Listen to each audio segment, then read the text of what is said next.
If you're watching this, you're probably the kind of leader who's being stretched in all directions. You're responsible for results, but your team is lean. You're already under pressure to improve performance, and you're doing it without budget for new headcount, consultants, or even software. And now one of your employees is acting out. They're disengaged, they're snarky, maybe they're even undermining your authority. But here's the real kicker: you can't afford to lose them. You can't afford to replace them. And you also can't afford to ignore it. So, what do you do? Let's break it down practically, realistically, and without any fluff. So, we're seeing this dynamic across industries like healthcare, manufacturing, SaaS, logistics, and they're all trying to function at full speed with less than ideal resources. After layoffs or cost cutting cycles, many teams are operating with skeleton crews.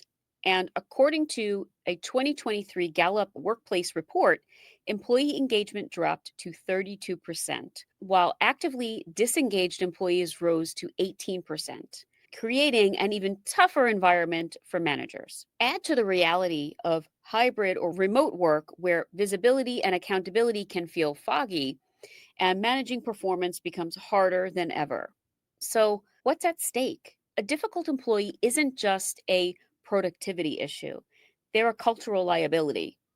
Research from Harvard Business School, Michael Hausman and Dylan Miner found that one toxic employee can cost a business over $12,000 per year in turnover and reduced productivity. That's not counting the ripple effects. Team members walk on eggshells, good employees start checking out, and collaboration slows down. But here's the problem: in lean environments, leaders hesitate to act. Why? Because they think if I confront them, they might quit. If I don't, they'll keep derailing the team. This isn't just about logistics, it's emotional. As a leader, you're stuck between protecting the team's culture and maintaining your headcount. You might feel self doubt creeping in, and you may question whether you're being too tough or not tough enough. You're tired, and your team is tired. And while you're trying to hold everything together, this one person becomes the source of constraint and drain. This is where burnout starts, not because of the work, but because of the people friction. So let's get tactical. Here's what worked in a real company under pressure without budget to throw at a problem. Now, the first thing I suggest you do is document the behavior, not the attitude. Don't say they have a bad attitude. Say, in the last two team meetings, they interrupted a colleague, missed a deliverable, and rolled their eyes at feedback. You want to be really specific. Okay. Let me give you a real world example. At a global telecom company, a team leader used behavior based tracking to identify that a senior analyst who was perceived as, quote, difficult had missed three critical project deadlines due to disorganization. The leader used that data to guide a development plan instead of letting the conflict fester. The second thing I want you to do is use the SBI method, okay? It's called SBI, Situation, Behavior, Impact. Harvard Business Review recommends this framework. Let me give you an example. During yesterday's client call situation, you pushed back on the client's ask in a dismissive tone, which is the behavior, which created tension and required follow up from the account team, the impact. Okay. This helps depersonalize the feedback and grounds the conversation in facts, which is very important. The third thing here is I want you to shift to coaching and not correcting. Research from a company called CCL, or Center for Creative Leadership, shows that a coaching style conversation results in higher performance outcomes than corrective ones. So you want to ask, what's getting in your way? What would help you succeed? And what's causing frustration?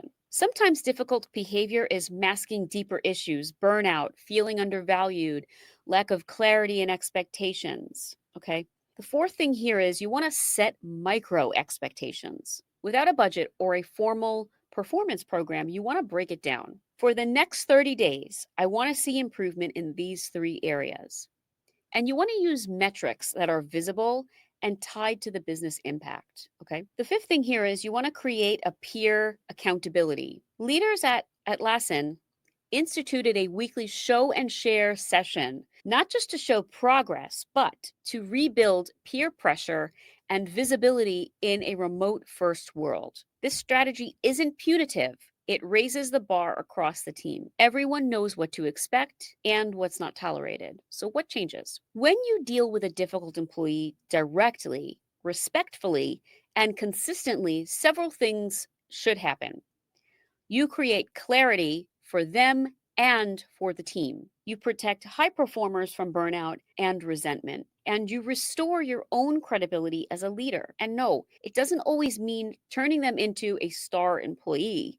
Sometimes the outcome is a transition to another team, to another role, or even out of the company. But you will gain this control of the team and culture instead of letting it be controlled by the loudest disruptor. Lean teams don't have a margin for drama. Okay.